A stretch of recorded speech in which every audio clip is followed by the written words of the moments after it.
नमस्कार, स्वागत है आपका एनबी न्यूज में। आपके साथ मैं हूं समर्थ प्रेरणा। चलिए बुलेटिन की शुरुआत करेंगे। प्रधानमंत्री नरेंद्र मोदी ने आज देहरादून में उत्तराखंड इन्वेस्टर्स समिट का उद्घाटन किया। उन्होंने 44,000 करोड़ रुपए के प्रोजेक्ट्स की आधारशिला रखी। गौतम अडानी, नवीन जिंदल समेत कॉरपोरेट जगत के तमाम दिग्गज इस समिट में शामिल हुए। 3 केंद्रीय मंत्री, 15 देशों के राजदूत भी उत्तराखंड इन्वेस्टर्स समिट में शामिल हुए। पीएम मोदी ने अपने संबोधन में कहा कि देवभूमि उत्तराखंड में आकर मन धन्य हो जाता है। कुछ वर्ष पहले जब मैं बाबा केदार के दर्शन के लिए निकला तो अचानक मेरे मुंह से निकला था कि 21वीं सदी का ये तीसरा दशक उत्तराखंड का दशक है। मुझे खुशी है कि अपने उस कथन को मैं लगातार चरितार्थ होते हुए देख रहा हूं। पीएम मोदी ने कहा कि बीते दिनों उत्तरकाशी में टनल से हमारे श्रमिक भाइयों को सुरक्षित निकाले जाने का जो सफल अभियान चला, उसके लिए मैं राज्य सरकार समेत सभी का अभिनंदन करता हूं। उत्तराखंड वो राज्य है जहां आपको देवत्व और विकास दोनों का अनुभव एक साथ होता है।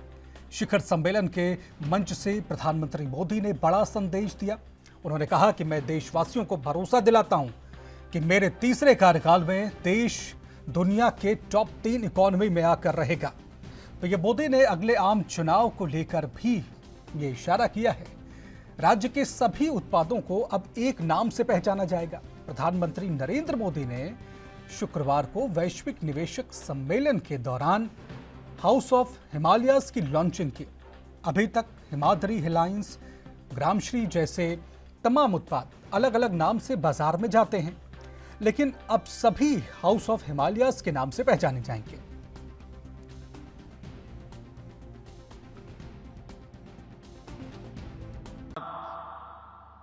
आज अस्थिरता नहीं चाहता, वो स्थिर सरकार चाहता है। हाल में हुए विधानसभा चुनाव में भी हमने ये देखा है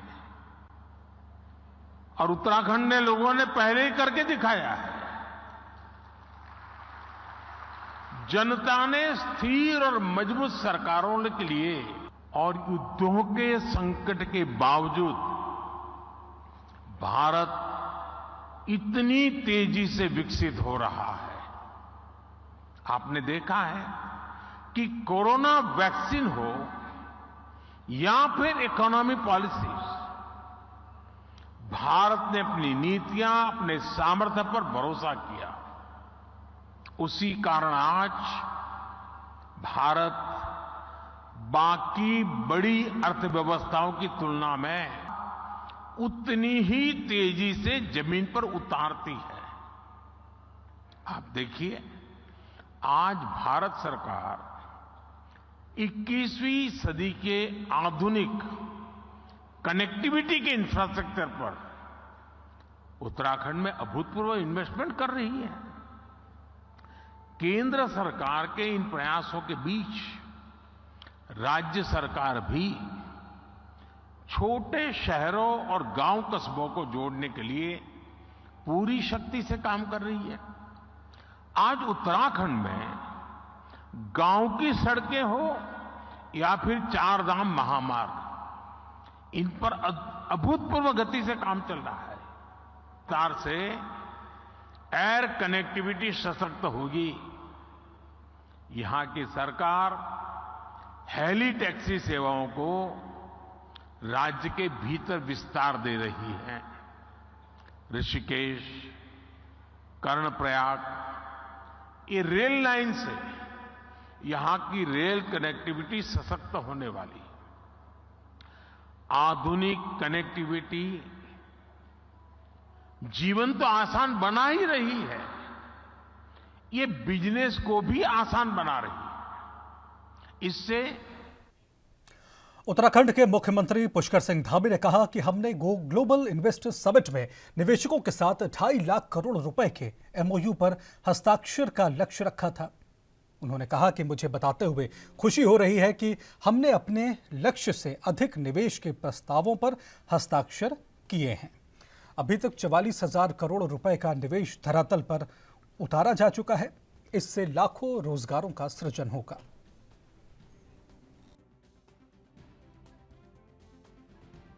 1.25 करोड़ जनता की ओर से यहां पधारने पर आप सभी का द्रोण नगरी देहरादून में आयोजित इस इन्वेस्टर ग्लोबल समिट में राज्य की जनता की ओर से, अपनी ओर से आप सभी का स्वागत एवं अभिनंदन करता हूं।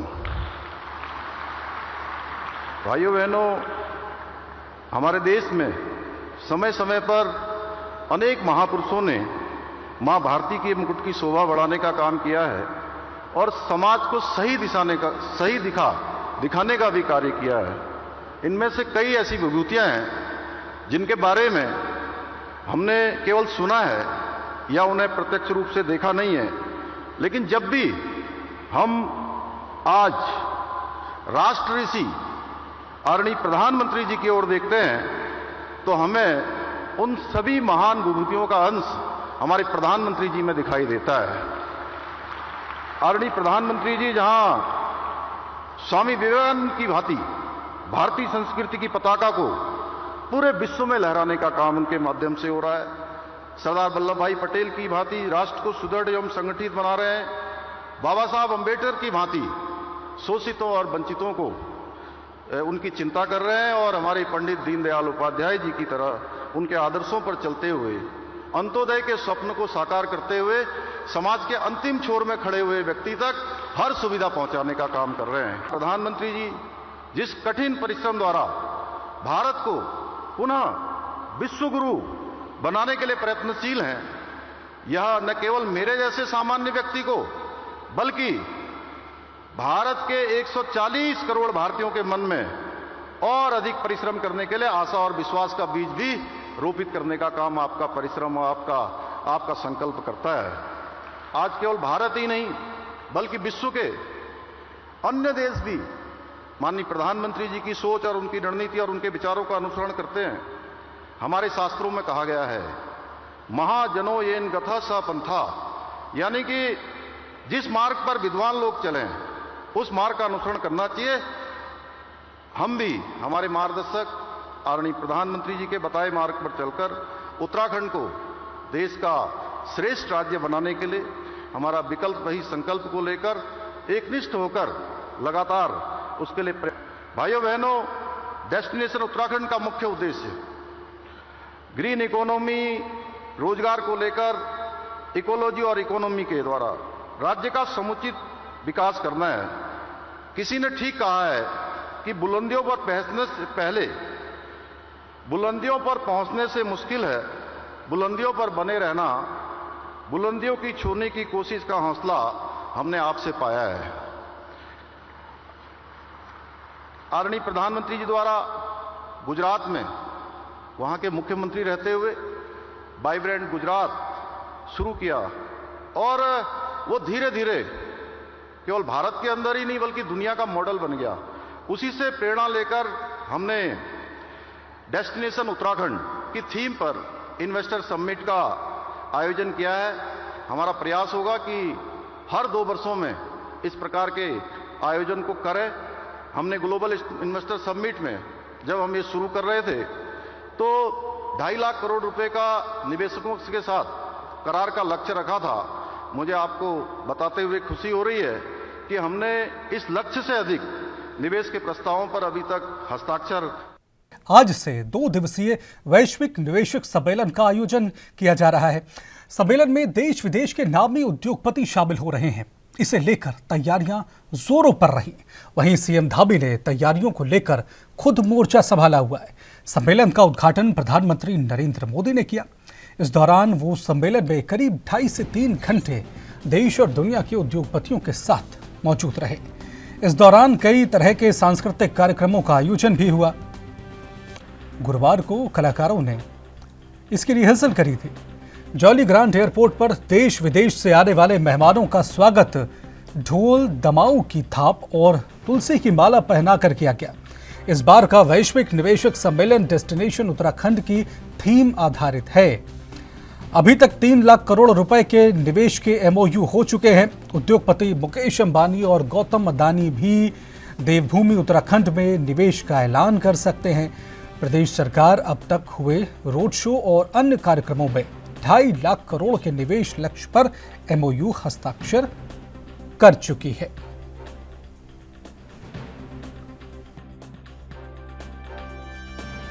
Investor global summit destination Uttarakhand हम हमारे आदरणीय प्रधानमंत्री नरेंद्र मोदी जी की प्रेरणा से उत्तराखंड के अंदर डेस्टिनेशन उत्तराखंड जो कि हमने वाइब्रेंट गुजरात उसी से प्रेरणा लेके इसको किया है, जो प्रधानमंत्री जी ने गुजरात में शुरू किया था और उसको लेकर सारी तैयारियां हो गई हैं। पूरे देश दुनिया के अंदर अनेक स्थानों पर हम मैं स्वयं भी गया हूं, हमारे मंत्रीगण गए हैं, हमारे सभी अधिकारीगण गए हैं। हमने रोड शो किया, लोगों से B2G मीटिंगें करी और सबको उत्तराखंड के अंदर जो हमने इन्वेस्टमेंट के लिए, इंडस्ट्री के लिए जो तैयारियां की हैं, जो यहाँ पर पॉलिसीज बनाई हैं 27 से अधिक, और वो इंडस्ट्री फ्रेंडली इन पॉलिसीज हैं और कुछ पॉलिसीज को हमने बदला है, संशोधन किया है। सिंगल विंडो सिस्टम, एक डेडिकेटेड मैनेजर जो 5 करोड़ से अधिक की धनराशि यहाँ लगाएंगे, इन्वेस्टमेंट करेंगे, तो उसके लिए उनके अनुरूप सारी तैयारियां हमने की है। आप देख रहे होंगे देहरादून में सारी तैयारियां आपको दिखाई दे रही होंगी। देहरादून चमक रहा है और माननीय प्रधानमंत्री जी कल उसका उद्घाटन करेंगे और अभी तक हमारे लगभग 3 लाख करोड़ के निवेशकों के साथ करार हो गए हैं और बहुत सारे प्रस्ताव हमारे पास अभी हैं और ये राशि लगातार बढ़ रही है। उत्तराखंड राज्य के लिए जहाँ यहाँ की आर्थिकी बढ़ेगी, व्यापार बढ़ेगा, उद्योग बढ़ेंगे, वहीं हमारे नौजवान युवा भाई बहनों को उत्तराखंड के अंदर ही रोजगार का भी एक बड़ा अवसर उनके लिए यहाँ पर आएगा। और अब हम जो निवेशकों के साथ करार हो रहे हैं, हमारा समारोह होगा, हम उसके बाद पूरी तरह से इसको धरातल पर उतारने के लिए भी काम करेंगे, इसकी लगातार समीक्षा करें।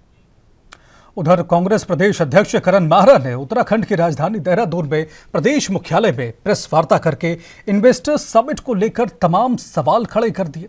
करण माहरा ने कहा कि इन्वेस्टर्स समिट को लेकर जिस तरह से इन दिनों तमाम जगह साफ सफाई, साज सजावट इत्यादि का काम जोरों से चल रहा है, यही कार्य अगर प्रत्येक दिन किया जाता तो शायद जनता भी खुश नजर आती।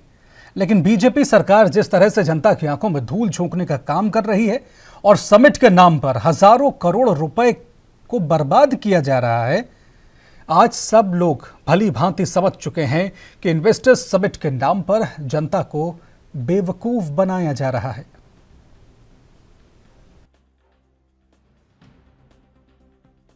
हमारे यहाँ इन्वेस्टमेंट मीट हो रहा है, लेकिन सरकार से कुछ प्रश्न जो 5 मैंने पूछे थे, ना तो उसका उत्तर अभी तक किसी प्रवक्ता ने दिया, ना ही सरकार ने दिया है। दूसरा, IDS योजना जो लागू हुई थी 2017 में, उसका कार्यअवधि जो थी 2022 तक थी और उसमें ये तय था कि जो भी इन्वेस्टर्स हिमाचल, उत्तराखंड और जम्मू कश्मीर में आएंगे उनको 30% की सब्सिडी दी जाएगी। उत्तराखंड में ये योजना 2021 में बंद हो गई, 1 साल पहले इसको बंद कर दिया गया और उत्तराखंड के हिस्से में केवल 1100 करोड़ रुपए आया। और आज भी जो इन्वेस्टर्स थे जिन्होंने इन्वेस्ट किया वादे के मुताबिक, उनको आज भी उनका 5000 करोड़ रुपया केंद्र सरकार पर बकाया है। तो इनके IDS स्कीम का ये खुलासा है और ये खोखलापन जो है, खाली इन्वेस्टमेंट मीट्स के नाम पर जो करोड़ों अरबों रुपया खर्च किया जा रहा है, मैं इसको बर्बादी मानता हूँ। और 2018 का जो इन्वेस्टमेंट मीट था उसका रेप्लिका के रूप में इसको देखता हूँ। 2018 में इन्वेस्टमेंट मीट करके 2019 के चुनाव को प्रभावित किया गया और आज 2023 में इन्वेस्टमेंट मीट करके 2024 के चुनाव को प्रभावित करने की ये कोशिश बीजेपी की लगती है। और यहां पर एक और छोटे से ब्रेक ले रुक रहे हैं, लेकिन खबरों का सिलसिला जारी है।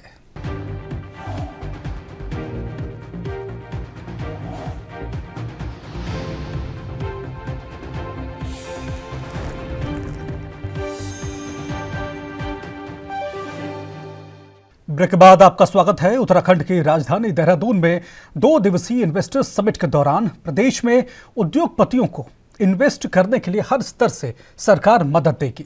आपको बता दें कि समिट के पहले दिन प्रधानमंत्री नरेंद्र मोदी ने सभी को उत्तराखंड में निवेश के लिए आह्वान के साथ प्रोत्साहित किया।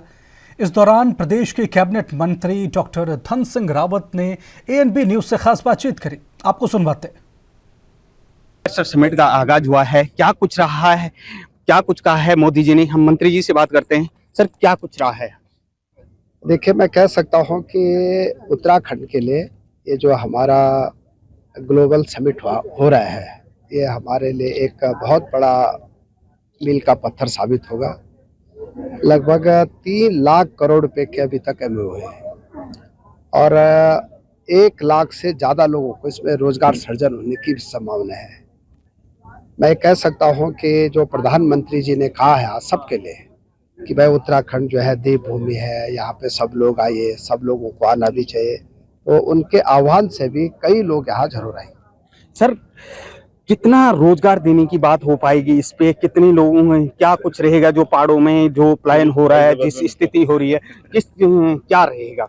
देखिए, रोजगार तो अगर कोई भी जो उद्योग आते हैं या विश्वविद्यालय आता है या कॉलेज आता है या फार्मा के क्षेत्र में लोग आते हैं, तो निश्चित रूप से हजारों लोगों को इसमें रोजगार जरूर मिलेगा। सर स्वास्थ्य और पर्यटन को लेकर खास फोकस रहा है और जो हमारे पहाड़ी उत्पाद हैं उनका भी वो नाम बदल के हिमालय रखा गया है, तो उस पर कितना फोकस रहेगा? आप लोग जितने भी ब्रांड थे, अब हम एक कॉमन ब्रांड ला रहे हैं और उसको जो है हिमालय के रूप में हम उसको विकसित कर रहे हैं। आज प्रधानमंत्री जी ने उसको लॉन्चिंग किया और मैं कह सकता हूँ कि अब स्वास्थ्य के क्षेत्र में तो काफ़ी लोग निवेश करना चाह रहे हैं। शिक्षा के क्षेत्र में भी 2 दर्जन से ज़्यादा लोगों ने कहा कि हम निवेश करने जा रहे हैं, तो मैं कह सकता हूँ कि उससे अच्छी शिक्षा भी मिल जाएगी और जो पलायन होता है पहाड़ों से जो है वो भी कम हो जाएगा। हमारे साथ धन सिंह रावत जी थे जिन्होंने इन्वेस्टर्स समिट के बाद अब रुख कुछ और खबरों का करेंगे। खबर जनपद उधम सिंह नगर के जसपुर क्षेत्र से है, जहां आज तहसील सभागार में तहसीलदार ने आगामी लोकसभा और नगर निकाय चुनाव को लेकर क्षेत्र के सभी BLO और सुपरवाइजरों के साथ बैठक करी। तहसीलदार जसपुर शुभांगिनी ने बताया कि मतदाता सूची अपडेट करने का कार्य किया जा रहा है, उसी को लेकर बैठक की गई। कहीं ना कहीं मतदाता सूची तेजी से अपडेट नहीं हो पा रही है, जिससे समस्या आ रही है।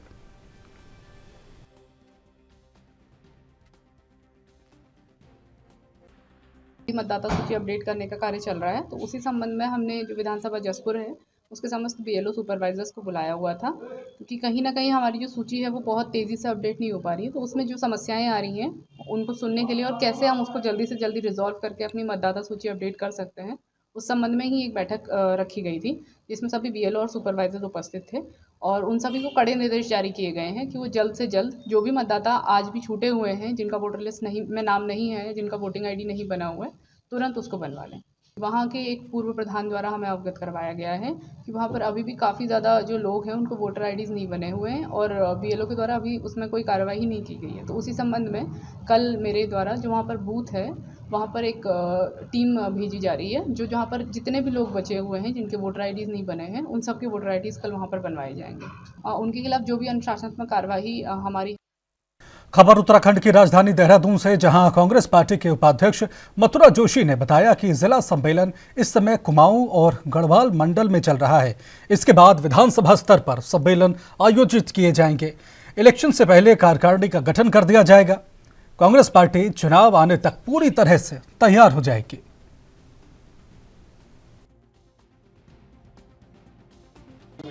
निश्चित रूप से इलेक्शन से पहले कार्यकारिणी भी गठित होगी। जिला सम्मेलन हमारे आयोजित हो रहे हैं और हर ज़िले में हम सम्मेलन आयोजित कर रहे हैं। उसके बाद हमारे विधानसभा स्तर पर सम्मेलन आयोजित किए जाएंगे और वो फरवरी के महीने तक हम उसको कंप्लीट कर देंगे। चुनाव तक पार्टी पूरी तरीके से तैयार हो जाएगी। इस समय हमारा प्रयास बूथ कांग्रेस कमेटी को मजबूत करना है। उस प्रयास में माननीय अध्यक्ष जी लगे हुए हैं और प्रदेश के यशस्वी अध्यक्ष आदरणीय करण मेहरा जी आम कार्यकर्ता से बात कर रहे हैं। जिला सम्मेलन में सीधे कार्यकर्ताओं से रूबरू हो रहे हैं, उनसे सारी जानकारी एकत्र कर रहे हैं। अब इसके बाद हमारा विधानसभा। और इसी के साथ फिलहाल इस बुलेटिन में इतना ही। नमस्कार।